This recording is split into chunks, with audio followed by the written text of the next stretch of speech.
Procès Dupond-Moretti, pour les magistrats du PNF, le ministre a vengé l'avocat.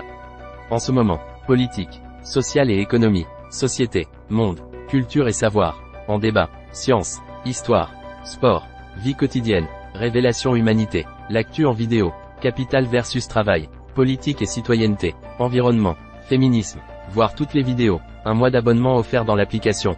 J'en profite. Procès Dupond-Moretti, pour les magistrats du PNF, le ministre a vengé l'avocat.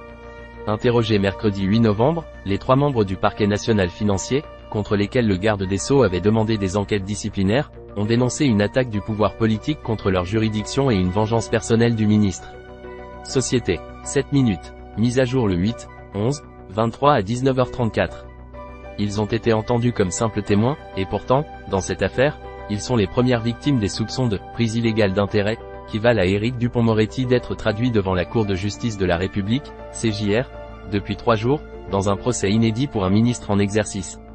Mercredi 8 novembre, les magistrats du parquet national financier, PNF, Patrice Amar, Ulrika Delaunay-Weiss, ainsi que leur ancienne chef Éliane Houlette, ont tous défilé à la barre, assurant que les enquêtes diligentées contre eux à l'été 2020 constituaient bien une « manœuvre du pouvoir politique pour déstabiliser le PNF », relayée par de nombreuses campagnes de presse, doublée d'un règlement de compte personnel, mené contre eux par Éric Dupond-Moretti. Dans ce dossier, c'est très simple. Le ministre a vengé l'avocat, a résumé d'une phrase Ulrika Delaunay-Weiss, 54 ans, au milieu d'une déposition particulièrement offensive et convaincante.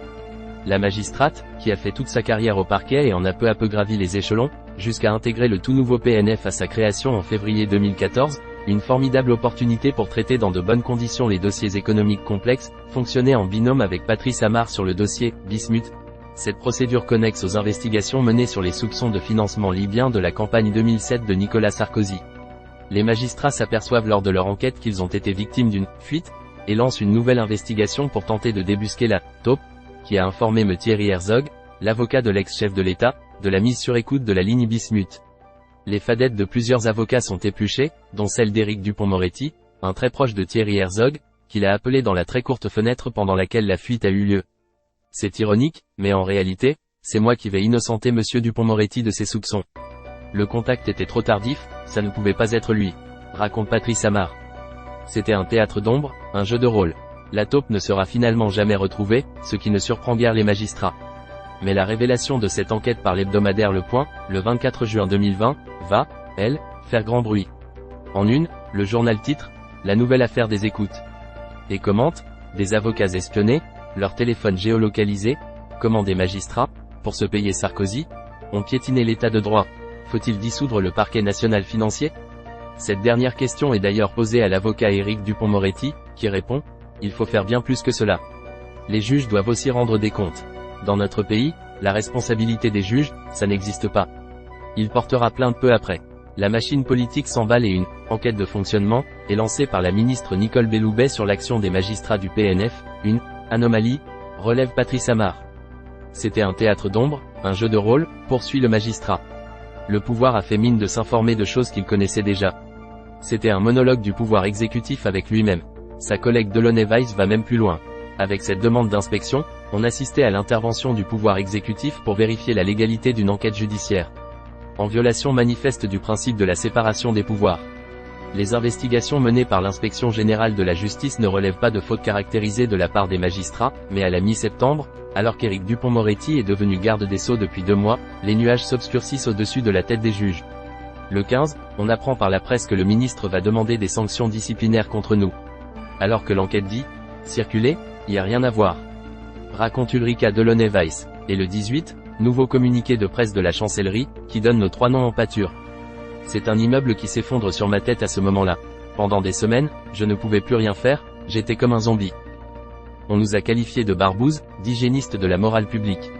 Les 3 magistrats n'écoperont finalement d'aucune poursuite disciplinaire, même si 2 d'entre eux, Éliane Houlette et Patrice Amar, seront tout de même traduits devant le Conseil supérieur de la magistrature.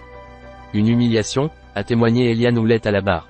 Pendant 5 ans, j'ai consacré ma vie, matin et soir, y compris la nuit, à la construction de ce parquet, en cherchant toujours à améliorer les choses. Oui, j'étais très exigeante, on me l'a reproché. Mais là, j'étais très amère.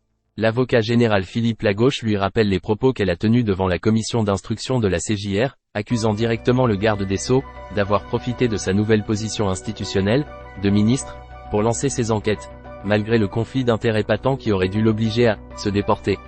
Je confirme mes propos. Alors qu'il était avocat, M. Dupond-Moretti nous avait qualifié de « barbouze », d'hygiéniste de la morale publique alors, oui, ces procédures interrogent, a indiqué l'ex-chef du PNF, en retraite depuis 2019, avant de conclure en précisant qu'elle n'est pas l'amie intime du procureur général Rémi Haïtz, comme la défense l'a suggéré. L'adresse d'Ulrika Delaunay-Weiss au juge parlementaire. Un peu plus tôt, Ulrika Delaunay-Weiss avait terminé son témoignage en s'adressant directement aux nombreux juges parlementaires qui composent l'essentiel de la CJR. Disant sa crainte initiale devant cette juridiction d'exception, avec des élus possiblement affublés, de consignes de vote émanant de leur parti, elle a indiqué avoir changé d'avis, lundi, en voyant les juges parlementaires arriver, dans leur robe de magistrat, dans cette salle solennelle. Vous avez été projetés dans le monde de la justice, êtes devenus de véritables juges, et à ce titre les doubles représentants du peuple.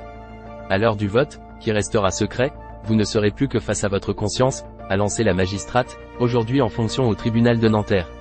Ajoutant, ce procès n'est pas seulement celui de M. Éric Dupond-Moretti. Il traite d'enjeux bien supérieurs, que vous êtes chargé aujourd'hui de défendre. Les mots-clés associés à cet article.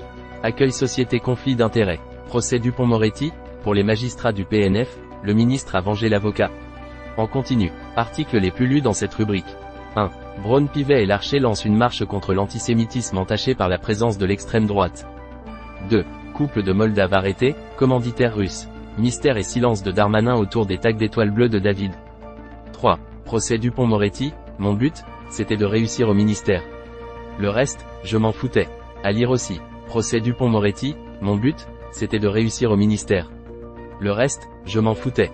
Société. Publié le 7/11/23 à 19h41. Ce procès est une infamie, ce qu'a dit Éric Dupond-Moretti au premier jour de son procès. Société. Publié le 6/11/23 à 19h54. Éric Dupond-Moretti sur le banc des accusés, décryptage d'une première sous la 5e République. Société. Publié le 5/11/23 à 17h18. Vidéos les plus vues. Xavier, boucher? Je ne sais pas si je reprendrai une boucherie aujourd'hui. Publié le 6/11/23 à 9h36. Projet de loi immigration. Avec les métiers en tension, vous devenez un esclave moderne. Publié le 6/11/23 à 18h19. T'as eu l'info? La grève paye grave dans l'industrie automobile américaine. Publié le 3/11/23 à 16h45. Trêve hivernale, et ils sont expulsés. Publié le 7/11/23 à 16h22. Voir toute la boutique. S'abonner. S'abonner. Nos rubriques. Politique. Société. Sociale et économie. Culture et savoir. Sport. Sciences. Environnement. Monde. Histoire. Médias. Vie quotidienne. En débat. Nos thèmes. Nos services. La fête de l'humanité. Les voyages de l'humanité. Annonce légale. Où acheter l'humanité. Droit d'utilisation. Texte. Photo. Vidéo. Se désabonner. Comédiance. Régie publicitaire. Offre d'emploi. Mention légale. Information sur les cookies. Conditions générales d'utilisation. CGU.